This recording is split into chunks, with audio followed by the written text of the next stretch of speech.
and your donation, many Jews were able to come home. 여러분들의 기도로 또 후원으로 헌금으로 많은 유대인들이 도움을 받고 또 이스라엘에 오게 되었습니다. So the situation in Israel is, as always, a lot of tension. 이스라엘은 항상 그렇듯이 여전히 긴장감 속에 있습니다. Every day something happens. If you read the news like me, every minute, like all Israelis, you will see that every minute something happens. 이 모든 이스라엘 사람이 그런 것처럼 저도 그런데요. 매 순간 또 매분마다 저희는 뉴스를 봅니다. 그런데 그 매분마다 어떤 일들이 항상 일어나요. For example, this night, now, the Israeli Air Force, where is our pilot? He 이제 went away. 지난밤에 있었던 이야기는 이스라엘의 공군에 대한 The 이야기입니다. Israeli airport bombed a place in Syria. 어제 이스라엘 공군이 시리아에 있는 지역에 폭탄을 떨어뜨렸습니다. So every day, every minute, something happened, mainly in security. 보안에 관해서 안보에 관한 일들이 항상 일어나고 있습니다. A lot of terror attacks lately in Judea and Samaria. 그리고 최근에는 유대 사마리아 땅에 많은 테러 공격들이 있어요. So the area of Gaza is a little bit more quiet now. 그래서 이제 가자 지역은 상대적으로 조금 조용한 편이고요. But in Judea and Samaria, where Shiloh is, there is a lot of terror attacks of individual people that come and kill. 근데 실로가 있는 그 유대 사마리아 땅에는 특별히 지금 개인적인 테러 공격이 많이 일어나고 있어서 이렇게 이렇게 사람들 죽이고 하는 그런 일들이 지금 많이 일어나고 있습니다. We also have a new government that is now is in a establishing situation. Netanyahu was again elected to be the next prime minister. 그리고 최근엔 그 이스라엘 총선이 일어났었고 또 이제 새로운 총리가 뽑히게 되었는데요. 네타냐후 총리가 이제 다시 임기를 잡고 또 내년 이제 앞으로의 국무총리를 담당하게 되었습니다. And it will be totally different than the last government that was just until now. 지금까지 했던 지난 이제 정부와는 또 완전히 다른 성격의 정부가 될 것입니다. There are many more ultra-Orthodox group in the coalition. 이번 내각에서는 이제 연립 정부로 아주 정통 유대인들이 많이 포함되어 있는 정당으로 이제 연립이 되었습니다. Which they have their own things that they want to achieve. 왜냐하면 이제 정통주의자들은 또 그들이 원하는 또 다른 목표들이 있기 때문입니다. Some of the things between the two parties, like in America, you have the Republican and the Democrats. We have like 50% which are for the government and 50% which are against the government. 이제 그 미국도 그 50% 이제 민주당과 공화당이 이렇게 나뉜 것처럼 이스라엘도 이제 이 정부를 찬성하는 쪽과 또 50%는 또 정부를 반대하는 편이 있습니다. One of the biggest project item or thing that is discussed between the two parties. 이제 중요한 그런 안제들이 두 정당에서 논의되어집니다. Is if religious Orthodox Jews will go to serve in the army, yes or no? 예를 들어 이제 정통주의자 유대인들이 군대를 복무할 것인가 말 것인가에 대한 거예요. When Israel was established, Ben-Gurion, the first prime minister, decided that the people of Israel live because of studying the Torah, because of the Bible. 1948년 이스라엘 땅이 건국될 때, 이스라엘 나라가 건국될 때, 그때 초대 총리였던 다비드 벤구리온은 나라가 건국된 이유가 그 유대인들이 토라를 공부하기 위해서라고 명명했습니다. So he made a decision that always there will be few hundred people in Israel that their job will be to study the Torah and not work. 그래서 이것은 결정들로 이제 나왔는데 이스라엘 땅의 수백 명의 사람들은 그들은 오직 성경 공부만 하는 사람들로 불림을 받았다라는 게 아예 결정이 되었습니다. That the nation of Israel will not forget from where it came. 그래서 이스라엘이 어디서부터 시작되었던 민족인지를 잊지 않기 위해서 계속 성경 공부를 하게 됩니다. During the years, it became a big problem 근데 이런 문제는 이제 시간이 지날수록 굉장히 큰 문제가 되었어요. because my son and other sons, other people are going to the army for 3 years. 제 아들을 포함해서 저희의 주변에 있는 모든 아들들은 3년 동안 이스라엘 군대에서 복무를 합니다. And more Orthodox Jews don't go to the army. 근데 이제 정통 유대인들이 점점 더 많이 군대를 가지 않고 있어요. And when they are not going to the army, they receive a small salary from the government. 군대를 복무하는 대신에 오히려 정부에서 보조금을 받아 생활합니다. So it's a big struggle. It's a big problem in Israel these days. What will happen with those who don't serve in the army? 그래서 이 군대를 복무하지 않는 이 사람들이 어떻게 될 것인가에 대한 분쟁이 아주 심하게 일어나고 있어요.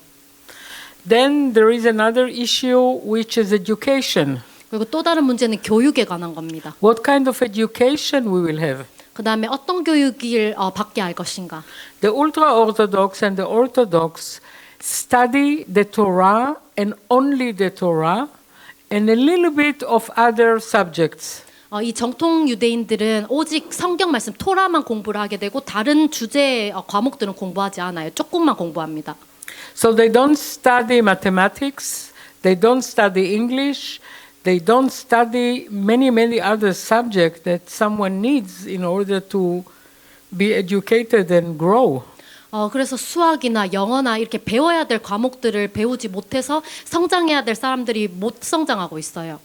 So one party said they have to learn everything because they will not be able to get jobs when they will grow up and be positive in the Israeli economy. 그래서 이제 어떤 한 정당은 이제 이 정통 유대인들 아이들에게 교육을 다 가르쳐야 된다. 그래서 이들이 장성했을 때 직업을 가지고 또 경제에 이바지할 수 있도록 해야 된다고 주장합니다. And the ultra-Orthodox said, we will study Torah, and with the Torah, we will know everything. We don't need other subjects. 그렇지만 이제 정통 유대인들은 이제 우리는 토라만 배울 것이고 이 토라를 성경 말씀을 통해서 우리 모든 걸 배울 수 있으니 다른 것은 공부하지 않겠다라고 얘기합니다. So the main issue in Israel these days, if I can make it very concentrate, is the unity of the groups of all the groups. 그래서 지금 이스라엘 정부의 가장 큰 주안점은 연합시키는 것입니다. 각각 다른 그룹들을 연합시키는 것이요. The left and the right, the Sephardic, the people from Russia, the people from Germany, there are all kinds of groups in Israel that has to be united. 이스라엘도 좌파가 있고 또 우파가 있고 또 세파라딕에서 러시아에서 온 사람들, 독일, 프랑스에서 온 사람들, 이 사람들이 너무 다양한 그룹들이 살고 있어요. So let's talk about Aliyah and what the Jewish Agency is doing. Aliyah never stopped. 그리고 지금은 알리야와 주이시 에이전시의 일에 대해서 나눠 볼 건데요. 알리야는 한 번도 멈춰진 적이 없습니다. The government said there will never be a situation that there will be one Jew that wants to come back and we will not bring him. 이스라엘 정부는 한 명의 유대인이라도 이스라엘 땅으로 돌아오고 싶어하는 자가 있으면 우리는 멈추지 않고 돕겠다라는 것이 이스라엘 정부의 의견입니다. So we have in Israel around 8 million Jews now. 현재 이스라엘 땅에 800만 명의 유대인들이 살고 있고요. And there is around 14 million that are Jewish by definition, that for sure are Jews, that are outside in other countries. 네, 이스라엘 바깥에 이제 유대인이라는 정의가 된 이제 유대인인 사람들이 1,400만 명이 살고 있습니다. So we are working very hard to go and touch every heart of every Jew everywhere. 그래서 저희는 가서 유대인들의 마음을 만지고 데리고 오는 일에 최선을 다하고 있습니다. Because we believe, the state of Israel believe that in order to be strong, 왜냐하면 주이시 에이전시와 이스라엘 정부가 동의하는 것은 나라가 더 강해져야 된다는 것입니다. and be a home for the Jews forever, we have to be all together. 그리고 영원토록 이스라엘 유대인들을 위한 집이 되기 위해서는 모두가 함께여야 된다는 것입니다. So we have 60 offices of the Jewish Agency all over the world. 그리고 그래서 전 세계에 60개 사무소가 있고요. And we are trying to reach out to everyone that wants to hear our message. Please come home. 그래서 집으로 오기를 원하는 모든 사람에게 저희가 찾아가서 저희의 메시지를 전달합니다. So we still have to bring 14 million. 저희는 아직도 1,400만 명을 더 데리고 와야 됩니다. Now think about places that there are problems like Russia or Ukraine. 생각해 보시면 러시아나 우크라이나 같은 이제 문제가 많은 나라들이 있어요. Those Jews didn't make Aliyah by themselves, Aliyah by choice. 이런 사람들은 그들이 선택해서 알리야를 하는 게 아닙니다. They came because of the war. 전쟁 때문에 강제로 하는 거예요. So they are in different situation. 그래서 아주 특별하고 다른 상황에 있습니다. They are very hurt. They have no money. They are sad and depressed of the situation. 아주 상처받았고 또한 슬프고 우울하고 돈도 없는 아주 힘든 상황에 처해 있습니다. But there are places like that in other places in the world that we don't know about. 근데 저희가 잘 모르지만 또 다른 나라에도 이런 상황을 가지고 있는 곳들이 있어요. We have many Jews in Iran 예를 들어 이란 같은 경우입니다. that we need to bring them. 이란에서도 유대인들을 데리고 와야 돼요. So on a regular year, we bring around 30,000 Jews every year. 평균적으로 매해 저희는 3만 명의 유대인들을 데리고 오고 있습니다. This year, there are already 50,000. 이미 근데 올해만 5만 5천 명의 유대인들이 왔어요. And what we do when we bring them? 저희가 이제 하는 일은 그들을 데리고 오는 것입니다. First, we prepare them in their own countries. 먼저는 이제 그들 나라에서 준비시켜 줍니다. In some places, we do special seminars. We teach some Hebrew. 어떤 데는 저희가 세미나를 열어서 또 히브리어를 가르쳐 주기도 하고요. And we see where they will belong if they go to their own home in Israel or they will need place to stay. 그래서 이제 이분들이 이스라엘에 오고 난 다음에 친척들 집에 갈 건지 정착촌이 필요한지에 대해서 또 파악합니다. Many of the Jews don't have relatives and don't have a place where to stay, so they go to our absorption center. 대부분의 유대인 이민자들이 친척이나 가야 될 집이 없기 때문에 오면 정착촌을 저희가 제공해 줍니다. So we have around 24 absorption center that they are like small village. 정착촌은 이스라엘 전역에 24개가 있고 약간 작은 마을처럼 되어 있습니다. Where the new immigrants come, they get small apartment and they stay there as much as they need, 1 year, 2 years. 이민자들이 또 생활비를 받아서 생활하게 되고 또 작은 방 한 칸을 빌려서 거기서 있을 수 있는 만큼 1년이든 2년이든 있을 수 있습니다. We teach them for half a year. We teach them Hebrew. 그리고 또한 히브리어도 계속 가르치고 있고요. The government of Israel, you should know, give them many benefits, which is a lot of money. 이스라엘 정부의 입장에서 정말 많은 이익들을 혜택을 제공하고 있고 이것은 참 돈이 많이 드는 일입니다. Some people ask me why Israel needs help. 그래서 사람들이 묻기를 왜 이스라엘이 도움이 필요하냐고 묻는 사람들이 있어요. So the government of Israel gives them, when they arrive, they give them social security money, money to live, a basket of money that they receive every month. 근데 이스라엘 정부는 이민자들이 도착하게 되면 가장 먼저 사회보장, 정착비를 제공하고 또 매달 생활할 수 있는 생활비를 제공하게 됩니다. They receive free education from day one. 그리고 첫날부터 무료 공교육을 제공하고 있고요. They go to school. 그래서 학교를 가고 They study Hebrew. 또 히브리어를 배웁니다. We help them to find jobs. 그리고 또 직업을 찾아줘야 됩니다. We give them a free medical insurance. 또한 무료로 의료 혜택도 제공해야 돼요. So the government is doing a lot for those immigrants. 그래서 이스라엘 정부는 이민자들을 위해서 참 많은 일들을 하고 있습니다. There is difference between the government and the Jewish agency. Some things are done by the government, which are official, like education and medical and all those things. Those things are done by the government, and the rest bringing the Jews and helping them daily, it's the Jewish agency. It's different. 이스라엘 정부와 GC 에이전시가 하는 일이 좀 다른데요. 이스라엘 정부에서는 공식적인 일들을 합니다. 예를 들어 무료 공교육을 제공한다던가 의료 보장 혜택을 준다던가. 하지만 GC 에이전시는 그들을 데리고 오고 또한 매일매일 생활할 수 있는 도움들을 제공합니다. And the reason for that is that the Jewish agency is the government of the Jews. Is not the government of Israel, is the government of all the Jews of the world.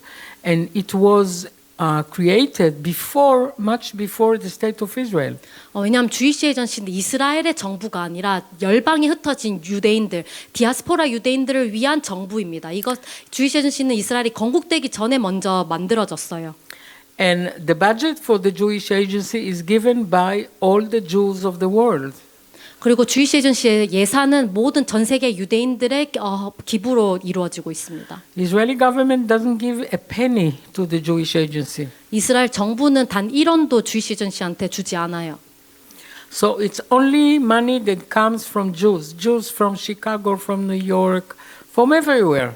그래서 이제 이 돈은 유대인들 시카고, 뉴욕 전 세계 사는 유대인들의 그 기부금으로 이루어지고 있어요. And they are also those who decide how the money will be given. 그리고 이분들이 결국에는 돈이 어떻게 사용될지에 대한 것도 정하는 사람입니다. So if we need to do all those things to give home to the new immigrants, to bring them from abroad, to educate them and to find them jobs, this is very expensive project. 그래서 이제 이 하는 일들, 유대인들을 데리고 오고 또 정착하는 집을 제공하고 또 교육을 하고 이 모든 일들은 사실 비용이 많이 드는 일입니다. This is where some Christian groups begin to come into this very important project. 그래서 이 프로젝트가 바로 저희 기독교인들이 함께 일하고 있는, 동력하고 있는 부분입니다. So I was lucky to find Joshua Saul, Pastor Saul. 저는 이제 서른수 목사님을 함께 만나게 되었고 이건 참 행운이었습니다. And it was the hand of God. It was not planned at all. 이건 계획된 것도 아니었고 하나님의 손으로 이루어진 일들이었어요. That together we began to go to churches in Korea. 저희가 함께 손을 잡고 한국에 있는 교회들을 방문하기 시작했습니다. And slowly, the Jewish agency began to understand that there are Christians like you that love Israel and wants to help. 그래서 GC 에이전시는 조금씩 여러분들과 같이 이스라엘 사랑하고 도와주기를 원하는 분들을 만나게 되었어요. You know, in Israel there is a big fear from Christian because of the history. 여러분 아시다시피 역사 때문에 이스라엘은 많은 기독교인들에 대한 적대감과 두려움을 가지고 있습니다. So what we are doing is a little bit different. What we are doing together with Korea team and myself is trying to convince the leadership of Israel that there are Christians who really love the Jews. 저희가 했던 거는 정말 한국 팀들과 손을 잡아 GC 에이전시 리더들에게 한국 분들이 정말 사랑하고 또 이스라엘을 돕기를 원하는 사람들이라는 걸 알려주는 일을 했습니다. And they accepted. 그리고 그분 리더들이 받아들이기 시작했어요. So it's not only the donation, it's the fact that you come and visit and the fact that you pray so much and the fact that you really give help, donation. All this convince our leadership that you are real friends of Israel. 재정뿐만 아니라 여러분들이 정말 방문하시고 또 함께 예배하시고 기도해 주시고 또한 헌금해 주시고 사랑을 표현해 주면서 이 리더들이 진짜 알기 시작한 거예요.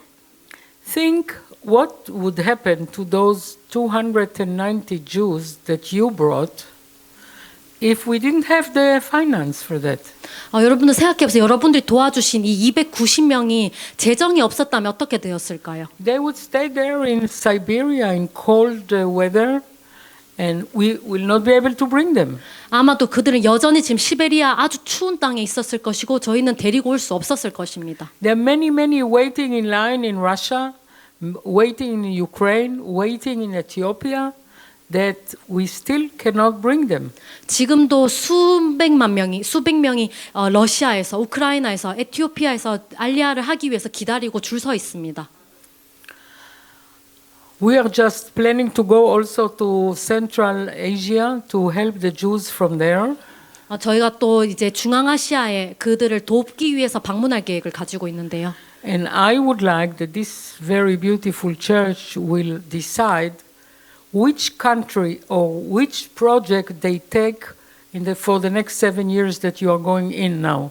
그래서 여러분들께서 교회적으로 함께 기도해 보시고 결정했으면 좋겠는 것은 어느 나라, 여러분들께서 어느 나라를 마음에 품으시고 정말 앞으로의 7년을 다음 프로젝트로 삼기실지에 대해서 한번 고민해 보셨으면 좋겠습니다.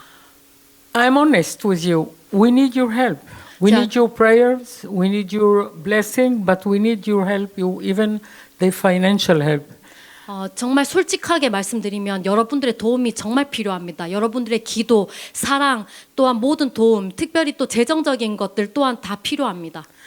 And I have here my witness, my two friends from Texas, that they know it's not easy to get this help from Christian in America. It's not easy. We tried a lot, but where we succeeded when Korean churches opened to us, then we succeeded. 여기 계신 이제 산드라 프랭크 친구분들이 증인으로 아실 텐데요. 저희가 미국에서도 많은 교회들을 방문하고 시도를 했었지만 사실 성공적이지가 않았어요. 그렇지만 한국 교회에서 마음문들을 열어주시고 저희에게 이제 도움을 요청했을 때 기꺼이 받아들여 주셨습니다. 이것이 여기서야 성공적이게 되었어요. There is something between Korea and Korean and Israel that I cannot explain. But when I go to Korea, and Joshua knows, I feel so well and so good. I'm so happy to be there. 그래서 저는 모르겠지만 한국 분들 또 한국과 이스라엘이 정말 많은 공통점이 있는 것처럼 느껴집니다. 어떻게 설명을 해야 될지 모르지만 한국에 갈 때마다 너무 좋고 너무 편하다는 걸 느낍니다. So we are going to so many churches and everybody opened the door one after one after one after one. Only Korean Christian. 그래서 저희가 한국을 방문할 때마다 또 다른 교회가 문을 열어주시고 환영해 주셨습니다. 이것이 정말 한국에서만 가능했었어요. I hope or I know that God hear it and know it, and maybe the fruits of that will be to unite North and South Korea. 아마도 하나님께서 아시고 또 그 기도를 들으셨을 줄은 믿는데 이것이 바로 한국 남한과 북한의 또 통일을 위한 기도의 열매였다고도 믿습니다. It's up to you to decide. Russian, Ukraine, Kazakhstan, Ethiopia, Iran, you choose. 그래서 이제 열방의 여러 나라들, 러시아, 우크라이나, 많은 국가들 중에 여러분들이 마음에 품으셨으면 좋겠습니다. Thank you very much. 감사합니다.